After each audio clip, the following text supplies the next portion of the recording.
¿Qué tal, amigos? Bienvenidos a los libros de Blanca Rodríguez. Hoy vamos a hablar de un libro que tengo en mis manos, un libro muy interesante, sobre un personaje también interesante, Venustiano Carranza, el constructor del Estado mexicano, de Felipe Ávila.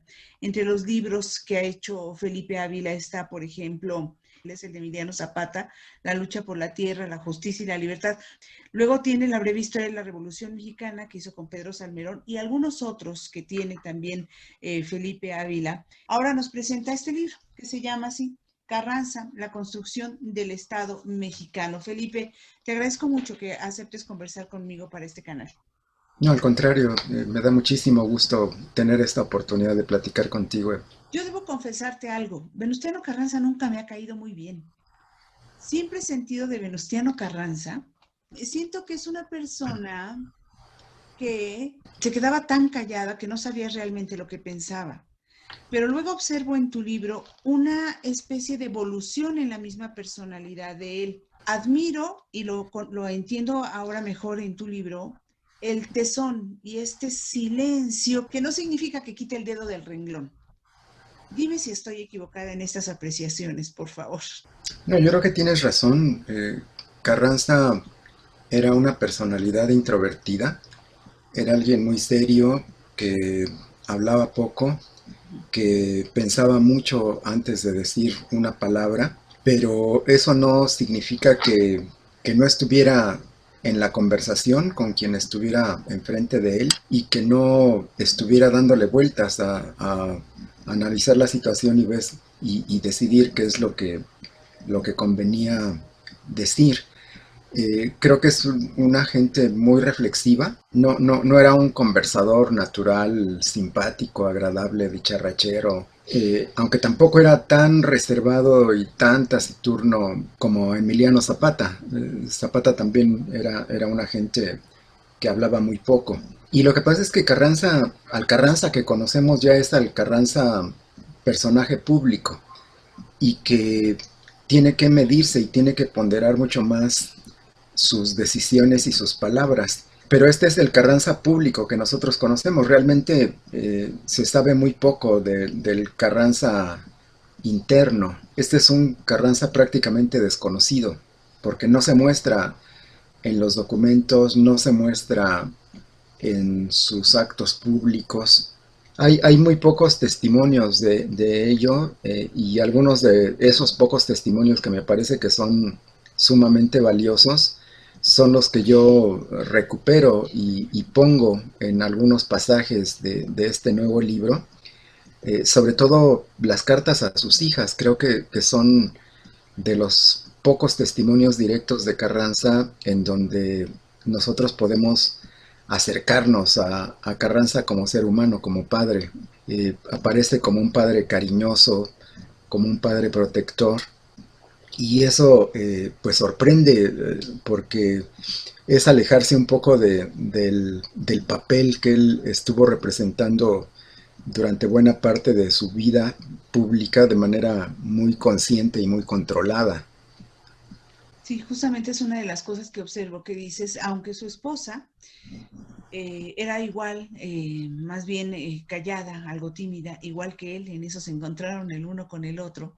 Él siempre, aunque estuviese a la distancia, procuraba estar atento a sus hijas, a lo que hacían ellas, y era en efecto un padre cariñoso.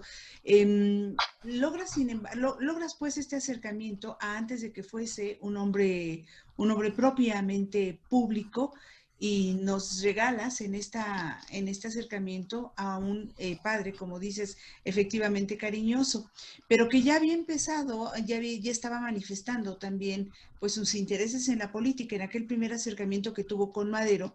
Y otra de las cosas que me queda como clara en el caso de Carranza, sobre todo en esta primera etapa de su vida, antes de convertirse en un líder, sino como cuando se está definiendo, que si algo no le parece, y le sucede con Madero, si de algo no está bien convencido, como que pone distancia y se mantiene a raya. Siempre fue así, te pregunto, y te pregunto si lo hizo por intereses personales o porque había un interés real, legítimo, que perseguía como nación, que es algo que nos hace de pronto tanta falta en los políticos.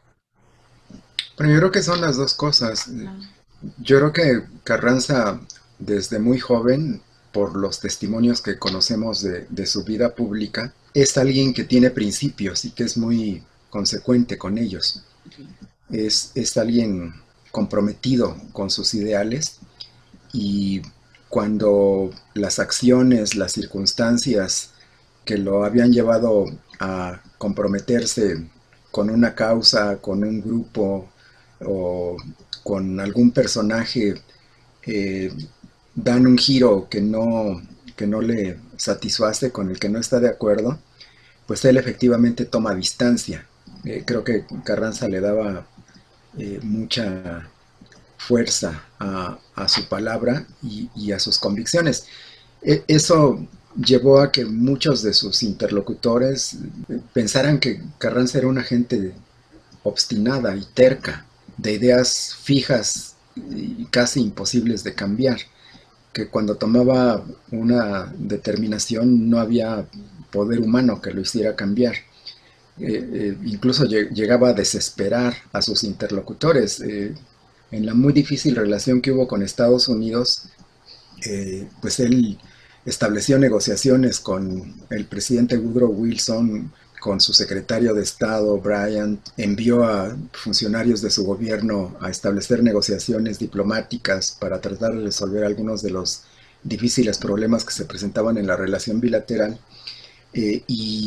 Hay testimonios de el presidente Wilson y de su secretario de Estado de que los desesperaba la necedad de Carranza, los sacaba de quicio, no tenían paciencia para negociar con alguien tan obstinado, tan necio, tan terco, como les parecía sin lugar a dudas Venustiano Carranza, porque no se movía un centímetro de las decisiones que tomaba. Entonces, esto me parece que es una virtud, no solamente en términos personales, que es algo que debería de valorarse y de practicarse de manera consuetudinaria por todas las personas, pero creo que adquiere una mayor relevancia cuando se es el jefe del Estado mexicano y que la postura que se adopta, que se defiende y de la que no se mueve es la que él considera que es la mejor postura para México. Creo que eso lo muestra en todas las complicadísimas relaciones internacionales en las que se vio inmiscuido, y en donde creo que esa tosudez, esa necedad, pues finalmente le dieron la razón, porque pues terminaba haciendo que las circunstancias se acomodaran a sus decisiones y terminaba doblegando a sus enemigos y demostrando que lo que le había dicho desde el principio era lo correcto y que el haberse sostenido con esa firmeza pues le permitía ganarle la partida a sus adversarios. Creo que tenía mucha claridad política en las decisiones que tomaba y creo que esa obstinación finalmente pues terminaron dándole la razón a Venustiano Carranza. Tengo aquí un fragmento, tenía varios fragmentos seleccionados, pero solamente voy a tomar este. Dice, Venustiano Carranza, como gobernador constitucional de Coahuila, desconoció al gobierno golpista de Victoriano Huerta y, apoyado en el decreto 1495 expedido por el Congreso de ese estado, inició la lucha por el restablecimiento del orden constitucional. Esperaba que otros gobernadores hicieran lo mismo y se formara un frente de mandatarios estatales que, con sus fuerzas auxiliares más los revolucionarios de la primera etapa que seguían creyendo en el proyecto de transformación detonado por Madero, pudieran frenar el intento de restauración conservadora que pretendía Huerta. El desafío incierto lanzado por Carranza en marzo de 1913 llegó a buen puerto en julio de 1914 y nos dices aquí, como veremos a continuación. Es que le tocó toparse con personajes como este Victoriano Huerta y esta firmeza de la que nos hablas, que a lo mejor habla finalmente de congruencia consigo mismo, es la que lo llevó a buen puerto sus planes como este del que estamos hablando, del que estamos haciendo referencia en este capítulo 3 de tu libro, y algunos otros, ¿no? Que lo llevarían pues a ir escalando poco a poquito. Y hubo un momento en el pasado, nos lo narras aquí también, en el que pues no lograba lo que quería y se esperaba. ¿Era paciente también? Yo creo que más que paciente, era obstinado y creía firmemente en lo que pensaba y era capaz de aguantar las presiones, de incluso no hacer caso a los resultados primeros de esa postura intransigente y eso le permitía que el desarrollo de las circunstancias finalmente le demostraran que tenía la razón. Me viene a la mente, por ejemplo, las negociaciones con Estados Unidos después de la invasión de la expedición punitiva. Cuando Villa ataca Columbus, el gobierno de Estados Unidos envía inmediatamente a una expedición armada de más de 10.000 hombres que penetra por el territorio mexicano en persecución de Villa y que invade buena parte del estado de Chihuahua. Se complica muchísimo la relación con el vecino país del norte, está una situación casi de guerra. Carranza moviliza a su gente, manda a jefes militares a la frontera para que establezcan una línea defensiva con las órdenes de que no permitan el avance de las tropas extranjeras y que si las tropas estadounidenses intentan pasar más hacia el sur, las enfrenten y las combatan. Es una orden pues, casi de guerra si los estadounidenses insisten en seguir avanzando. Y al mismo tiempo manda a Obregón, lo nombra secretario de guerra y lo manda a la frontera con Estados Unidos a negociar con el general John Pershing. Y bueno, hay en esos momentos en que inician las pláticas entre Obregón y Pershing, sigue habiendo enfrentamientos armados pequeños, pero enfrentamientos armados al fin y al cabo entre las fuerzas de ambos países que están en la frontera y también con las avanzadas que ya estaban más al sur del estado de Chihuahua y la línea defensiva mexicana. En varias poblaciones hay peleas, hay enfrentamientos y Obregón desde el primer momento pues trata de resolver rápido el conflicto. Junto con Pershing escriben un memorándum de entendimiento, se lo mandan los dos a sus respectivos presidentes. El presidente Wilson está de acuerdo con lo que se ha negociado, que es que ya no van a seguir avanzando las fuerzas extranjeras en territorio mexicano, que México se va a hacer cargo de defender la frontera y de combatir a Pancho Villa, de perseguirlo y castigarlo, y que para posteriores ocasiones se permite el paso de las fuerzas de un país al otro si están persiguiendo a bandoleros, ¿no? Que haya un permiso recíproco de cruce transfronterizo. Eso le parece a Obregón que es un buen acuerdo y le escribe inmediatamente a Carranza diciéndole que ya consiguió el retiro de las tropas estadounidenses y esos otros puntos de negociación y que le parece que es muy importante que se firme rápido para comenzar a resolver ya el conflicto.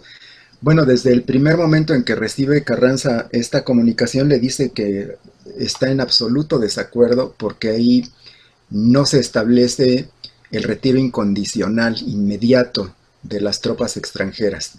Bueno, vuelven a redactar otro documento un poco más preciso, pero los norteamericanos no están de acuerdo en ponerle una fecha de salida a sus tropas que están en Chihuahua y se lo vuelven a mandar a Carranza y Carranza lo vuelve a rechazar.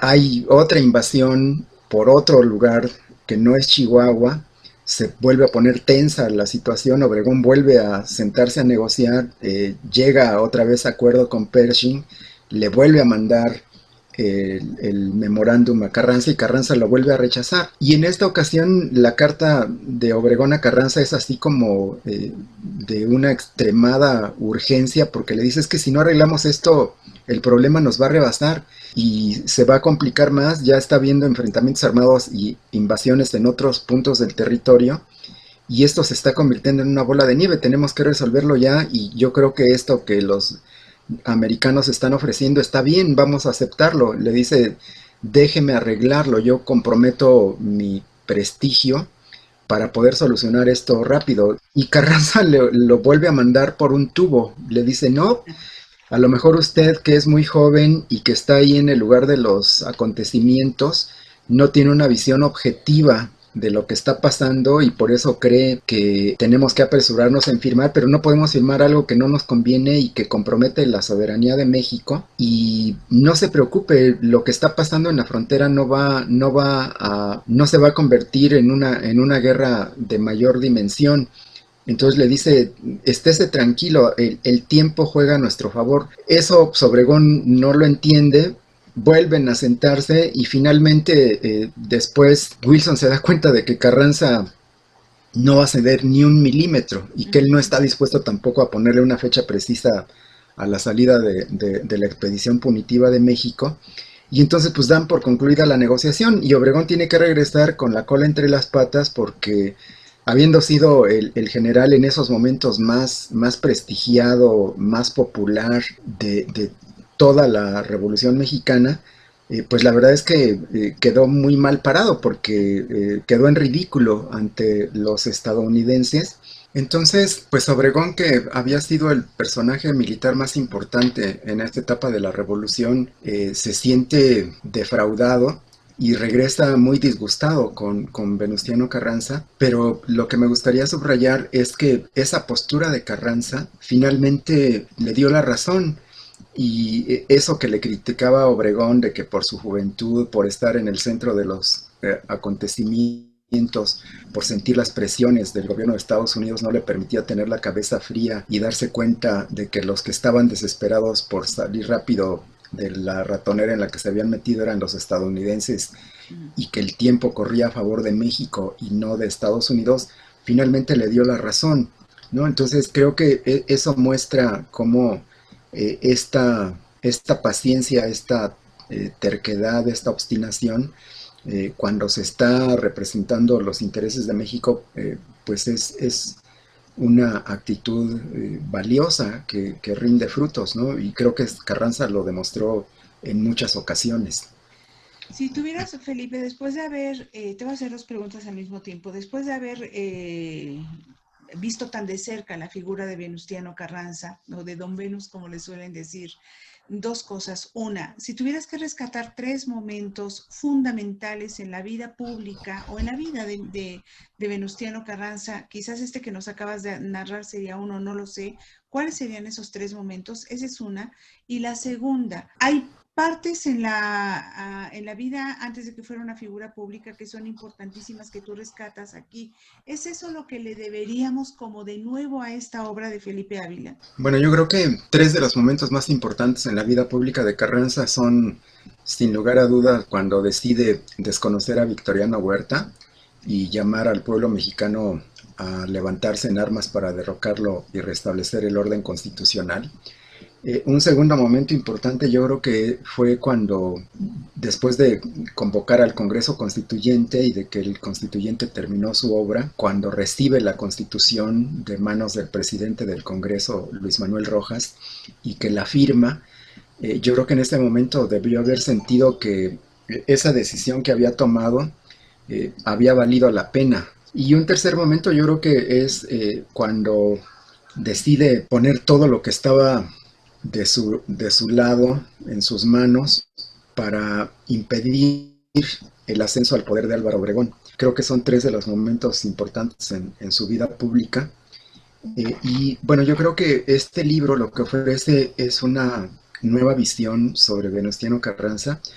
Es un libro que, aunque es fruto de una investigación académica exhaustiva y rigurosa, está escrito en un lenguaje que busca ser un lenguaje sencillo, agradable, atractivo, que interese a los lectores.